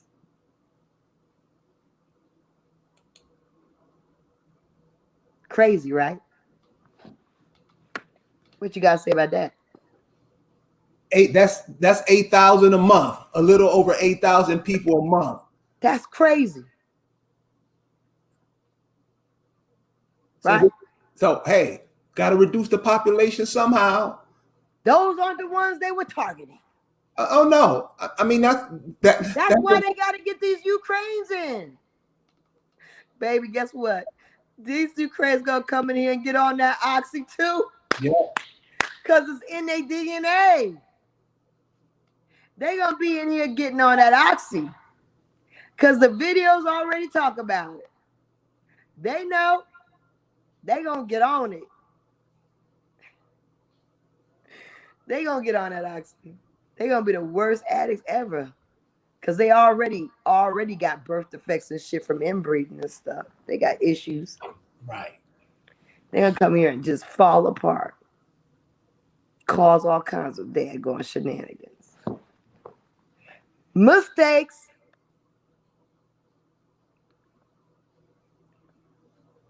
Let the white people say all skin folk ain't kinfolk. You're about to find that shit out. They're about to find that shit out. Because what happens with people? They're gonna commit crime around their own people. So who's gonna get crime committed on them? White people. Because the Ukraine can go in their neighborhoods and just be like, blend in, unalarmed. So their crime levels in and white neighborhoods are going to skyrocket because they're welcoming these criminal types. They're about to catch hell. They're about to catch pure T hell, and they are, you know what? They deserve it. They deserve it. And these Ukrainians aren't going to adapt well to the warm climate they're in. Oh, what I didn't put in here, y'all, I forgot. I because I'm a nurse and, I have a master's as a, practitioner. They have, they give you job alerts. So they gave me a job alert, and I was going to post it on here, but I forgot to add that to this thing. They need nurse practitioners for the border protection. of course, nurse practitioners are not protecting the border. We are supposed to provide health care for these immigrants. So evidently, the Ukraine are coming in through New Mexico, Texas, Arizona, and California, because that's where they asked for me to work as a Border Patrol nurse practitioner.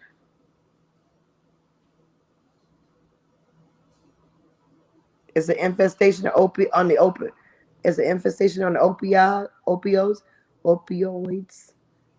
Are the Negroes taking the opioids, R.L. Smith, or is it the white folks? Any two way, this opioid thing is it's going to be an issue for these Ukrainian people because they probably don't have access to the stuff in excess. So, see, we have access. This is what America has. America has access in excess. And a lot of people ain't ready for that, especially Caucasian people. Caucasian don't do well with excess and access, especially when they're not used to it. So it's going to be interesting to watch. We had Ebola. Ebola. Okay, so I had a hard time finding information about Ebola, y'all. And finally I found it. But I worked at Emory when Ebola happened and when they had the patients. And my friends worked and took care of the Ebola patients, and they worked with me. However, and I didn't want to work with the Ebola patients. I was like, well, I don't want to go around that stuff because I got grandbabies, got a new grandbaby. However, these people went right back to work working with me after they worked with the Ebola patients. So I might as well work with them because what the heck, they was working both with me and with the heart patients. So with the heart patients and with the Ebola patients. So anyway, so my point of this is that Ebola was a practice for the COVID, for the pandemic. They took those patients voluntarily to this hospital. The people that was really sick were aid workers. They were white. I think they found out Ebola was really, really, really, really, really, really rough on the white people, whereas the Africans were recovering from it. And it wasn't really bad on the Negroes because we were the ones that were the nurses taking care of them. So Ebola was a practice. Ebola, they tracked the patients. They were like, yeah, the person over here. Now they're over here. They took a plane over here. But there was no tracking with this daggone fake demic. Okay. There was no tracking, which made no sense to me because if you know it's in China, then that's very trackable. You know where it started. But they never tracked it. The other thing that they never did with this pandemic, they never closed China. They never said it's shut down. Let's look at this one. Floyd. Okay. I really never paid much attention to it because I saw the little bit of the video and I thought it was fake. And I know a lot of people were like, you thought it was fake? You thought it was fake? Okay. Y'all see the tattoo on the chest? You know that he's a Mason. He's a 33rd degree Mason. And he looks crazy and really crazy and really hideous. And he don't look American either. I don't know where he's from. But anyway, I never believed it because the whole knee on the neck, he's a big dude. A smaller guy on his body, he could definitely wiggle away from, move away from. I don't understand how that would even be possible with a knee. It doesn't make any sense. I'm a whole nurse. I could tell you it doesn't make any daggone sense physiologically that a knee killed him. It doesn't make sense. It's inexact. When you choke someone, you use both your hands with all your might and you squeeze. A knee can't squeeze. A knee can't be exact. You can't even keep a steady pressure that way. I don't understand how that even would work. Okay? It never made sense to me, so I never believed it. Next. So at first I thought they were going to say that, maybe he was like, he lost consciousness or something, blah, blah, blah. There was like the pressure on his jugular, blah, blah, blah. Well, you have two jugulars, so that wouldn't work. You couldn't occlude both your jugulars, and those are the two major veins on either side of his neck. That would not you couldn't that would not be possible with a knee. But then I read the autopsy report said that he died of asphyxiation, which means that his airway was closed. Well, if you look at that center picture, that's your airway. Your tongue can block your airway. You can, he could push his pressure down and block his airway. But if you can't, if your airway's blocked, you can't talk. And he was talking, crying for his mama, saying all kinds of shit. Do we have that clip? Which one? The Floyd clip. No. Yeah, I sent it. You don't have it ready. I can get it ready. It's not that important. Y'all seen it. But basically he was talking the whole time. I can do it. Oh no, leave me alone. I think I'm thirsty. I'm tired. No, I can't breathe. I can't breathe. No, and they're saying you're talking, and it's right. If you can talk, you can breathe. It doesn't make, and you cannot move words and not be able to move air. Air is made with words. You feel me? So why we look at these things and believe it, I have no fucking idea. But the whole world, but let me tell you something. I will tell you this. The whole world has been dumbed down on purpose. They dropped the standards in schools. They dropped the standards in medicine and in nursing. So people are dumb as shit. I get that. But still, mama, help me. I can't breathe. That is air. I can't breathe. You're breathing when you talk. You're breathing when you talk. Can we figure that out? Hello? Is there anybody home? Stop getting in your feelings about this. Use your brain, not your feelings. It makes no sense. The man got a daggone. Look at that. Look at his daggone. He's a Mason, a high-ranking Mason. Look at the tattoo. Order through chaos. He's telling you. He created chaos so they could create order.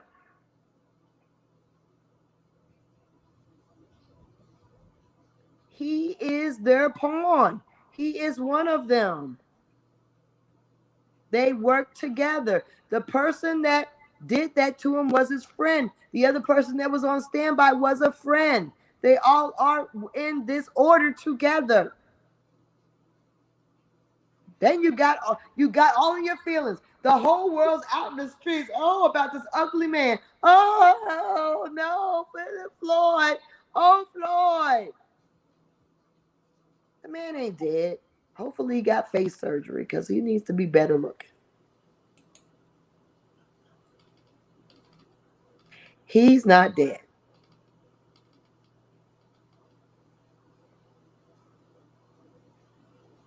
Okay, so they keep doing things. What was that whole Floyd thing for? It was to get your emotions. I'm not done with Floyd, I don't think. It was to get your emotions up so that you could feel, it makes you feel desperate. It makes you feel helpless. That helplessness set you up for the pandemic. That sense of, oh my God, what are they doing? If they could do that to him, they could do it to me. That whole thing, that whole high anxiety. I'm helpless. He's helpless, therefore I'm helpless. That whole energy is what they wanted you to create. They wanted you to believe you are helpless when you should be believing you're invincible.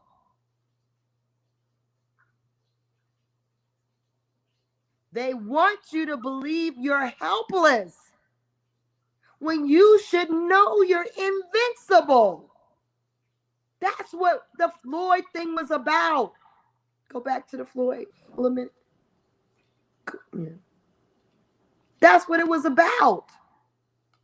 It was to make you feel like, oh, they did that to him. They did it. And then they added injury to insult. They got away with it. Oh, they got away with it. Again. They're friends. It was acted out. You cannot talk and not breathe. It was fake. Trust me. I'm not a mean person. I'm just a nurse. And a long time nurse. He ain't dead. You can stay on him. They did this to make you feel that sense of desperation, loss, injury. The whole world felt it. It made the whole world weak. Weak. It made the whole world feel victimized. And it was the perfect setup for a pandemic. Perfect.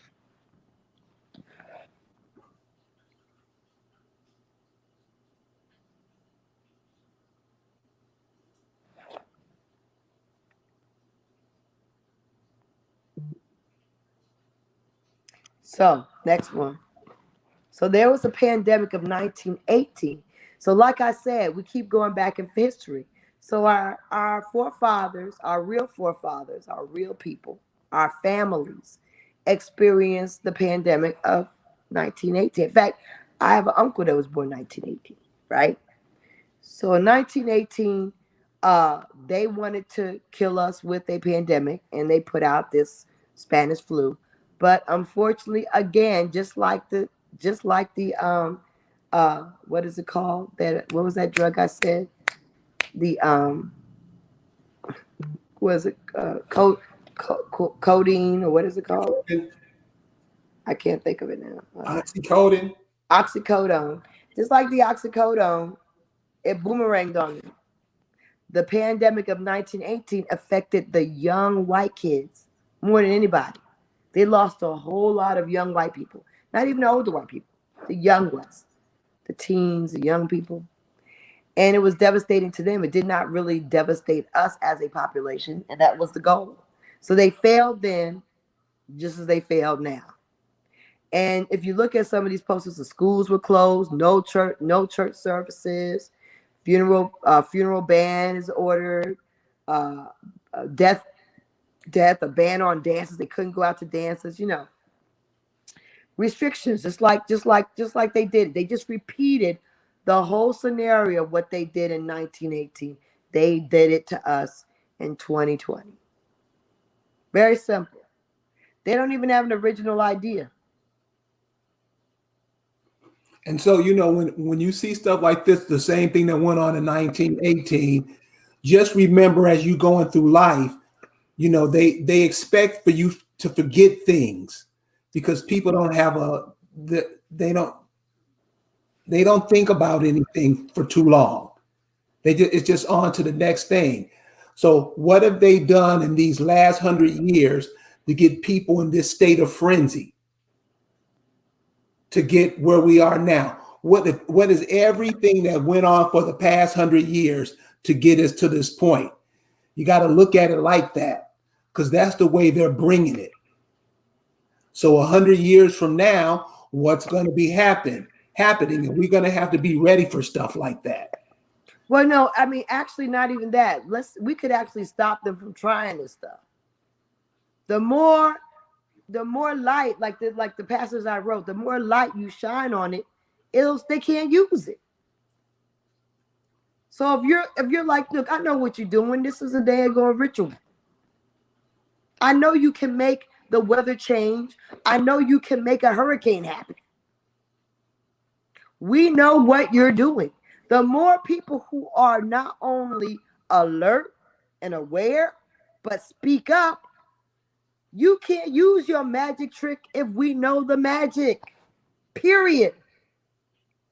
And Sean Edie, the reason they want to provoke emotional response, they needed everybody to be emotional because they were putting this pandemic out to the world.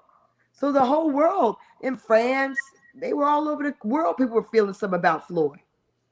It had a global effect. And I don't think they anticipated that at all.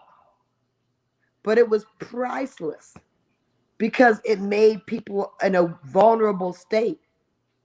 So then when you introduce a pandemic, you're already broke down. You're already broke down and you believe what you see. The pandemic of 1918, very similar. Look at the next one.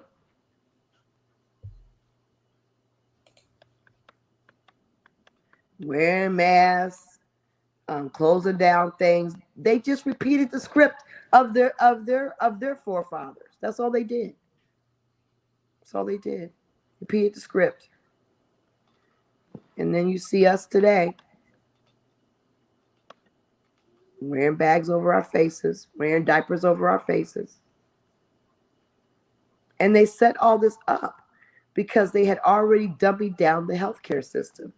They had already, in advance of this, like in 2001, they started dropping the standards for nurses and dropping the standards for doctors.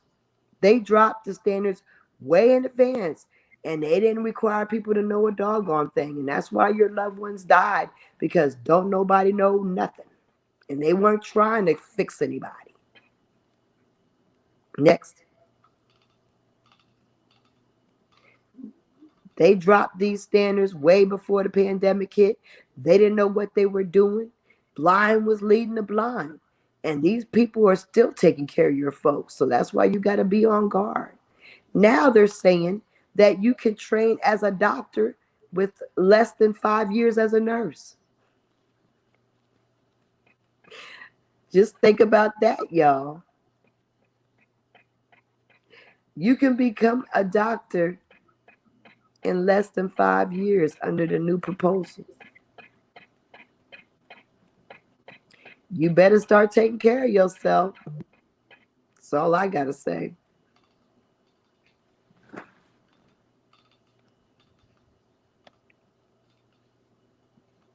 So this is the world that they put the pandemic in. Mass ignorance. You got a situation where the pharmacists know how to give inoculations, so they can give out the vax. They can sell the vax. And you got mass ignorance, worldwide ignorance. The perfect foundation for this pandemic. Perfect.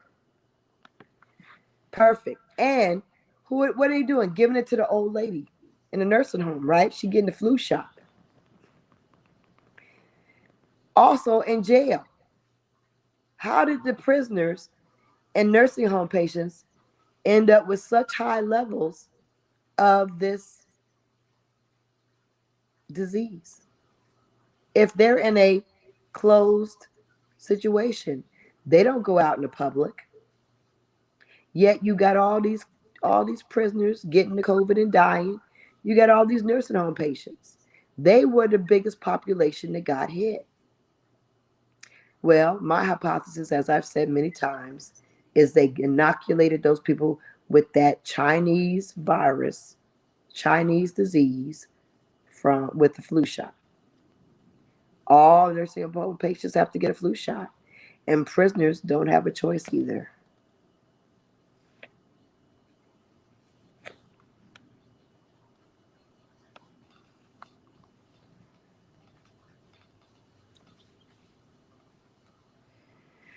So they're dropping even the requirements for nurses even more. Like you don't have to.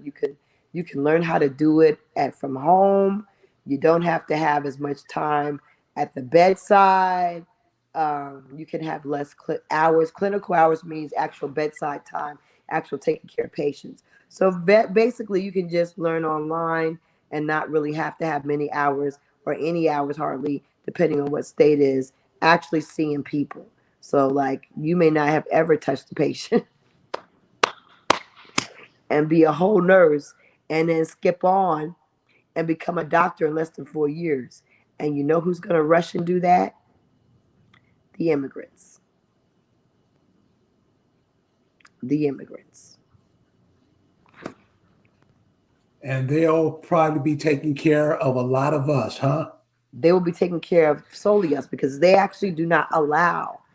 You won't see these Nigerians or these Southeast Asians in white areas. They don't have. They don't allow them there. Like if you want to go to Dunwoody or up to Dagon, Johns Creek, you will see maybe one African in the whole freaking hospital. They won't allow them up there. Nope. You may see one or two Southeast Asian Hindustans.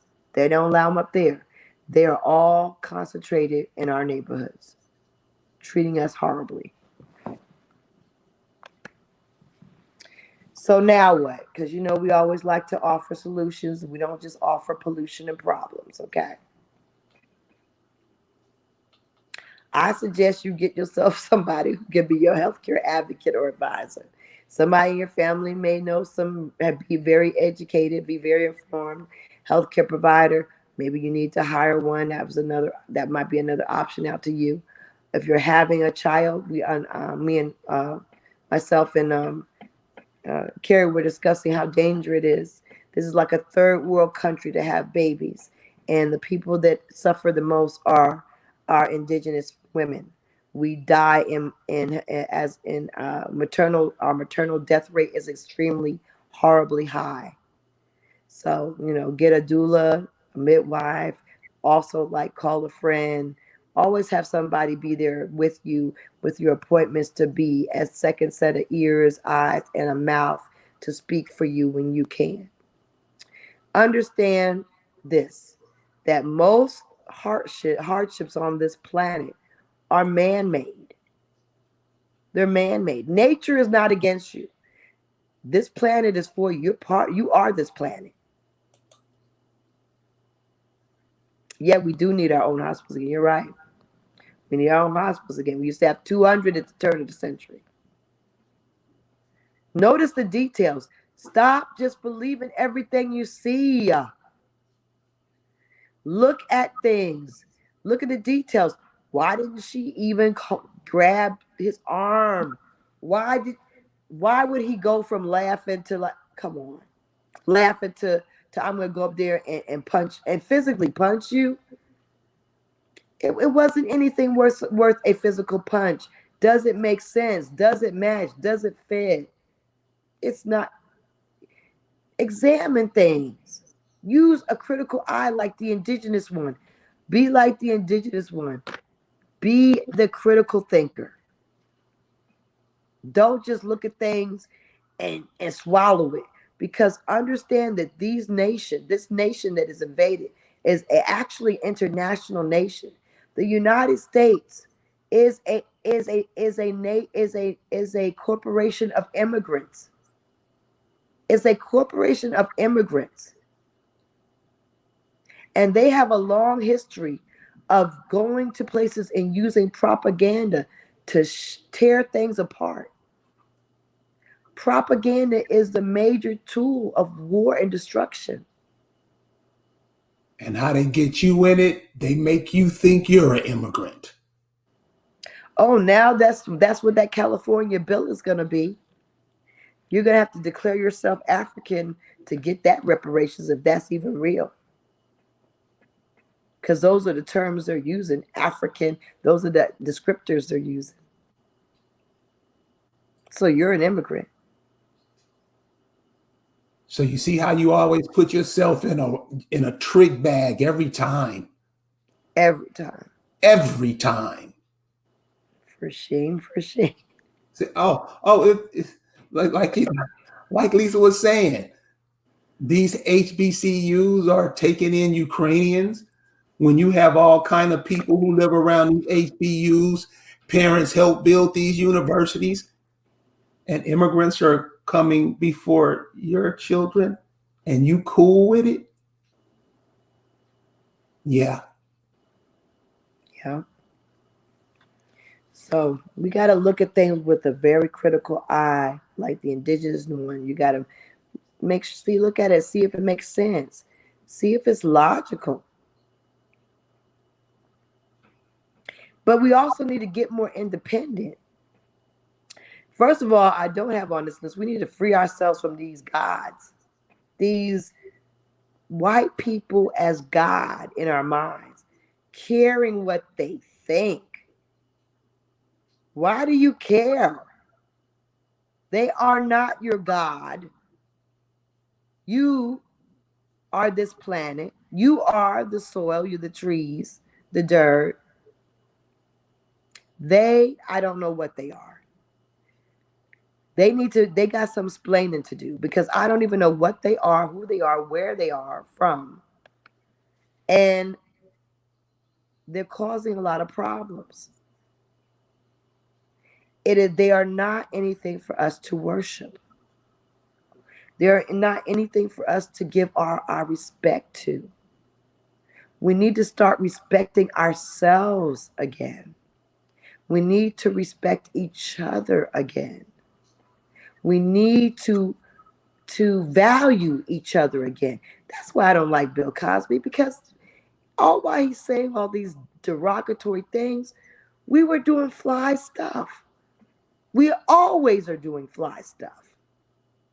We're always being great parents, raising people that win spelling bees and become great tennis players and become great mathematicians, and that we raise people that develop proton therapy for cancer. My God, we do great shit always, despite everything we go through. And that's why I don't like these traitors that bring us down. I don't like them,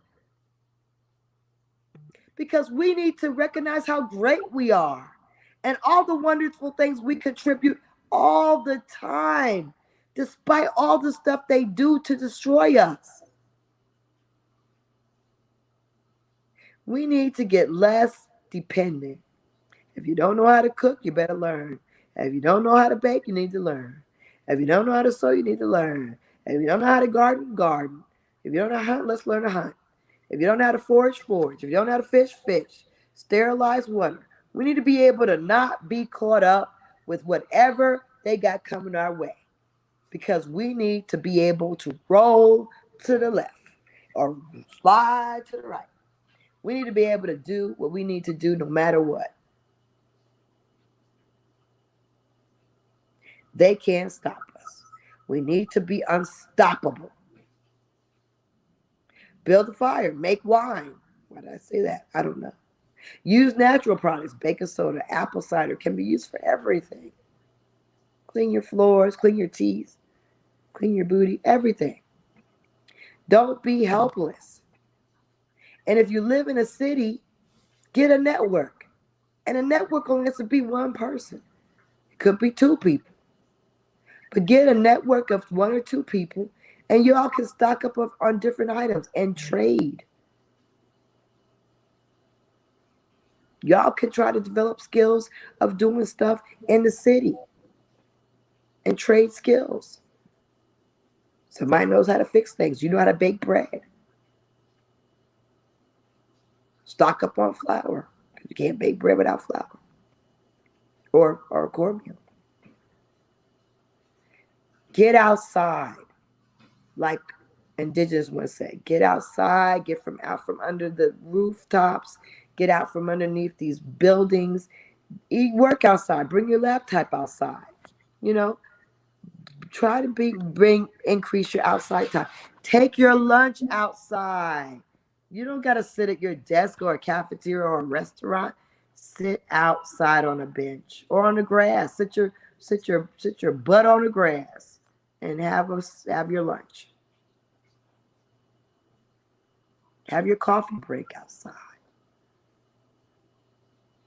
And shield yourself and your family from the satanic media. All this stuff that is trying to enter you, these kid shows with these cute little innocent girls who are going to turn into these evil satanic vixens. Shield yourself from that. They turn little Beyonce, cute little girl, into Beyonce, a little demonic Beyonce. They turn Chloe Bailey into little cute little kid show Chloe Bailey to a demonic Chloe Bailey on purpose. Shield yourself from these little subliminal messages, these little signs they be giving, like on these shows and stuff. They do stuff to your kids that you're not aware of, and your toddlers and your school agers. Really look at, you can't let the TV babysit them no more. You can't let the TV babysit them no more. You can't do it. You're putting them into the hands of a stranger who means to molest them and destroy them. You can't let the TV babysit them. You got to recognize the traitors in your midst. See them for who they are. People who aren't speaking on the truth are deceivers. The only person that's not indigenous that is talking about this Will Smith thing being a fraud is Kevin Gills. He's the only one. I got to give it to him on that. Because everybody else is like, this is real. They're playing with the Illuminati agenda. They are. And that makes them a traitor. And also these indigenous people who aren't saying anything, that's silence is compliance. Silence is compliance. And these indigenous people who look like they're African Nigerians with big titties and all this damn extra stuff that our beautiful Georgia peaches don't look like, they're Nigerian. They're Nigerian. They're not us. We know who we are. Do not be deceived by what looks attractive. You may want to look at that. I don't know. But I'm telling you that we become intoxicated by things that we shouldn't. And these people are trying to divert your attention because they know who we are, and they know that it's our time, and they know we are awakening, and they're just trying to divert you from your path. I'm done. Well, that was a nice presentation.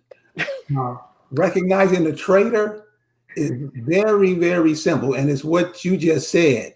Notice when they speaking, you can't be talking about nothing that don't mean nothing, watching that don't mean nothing.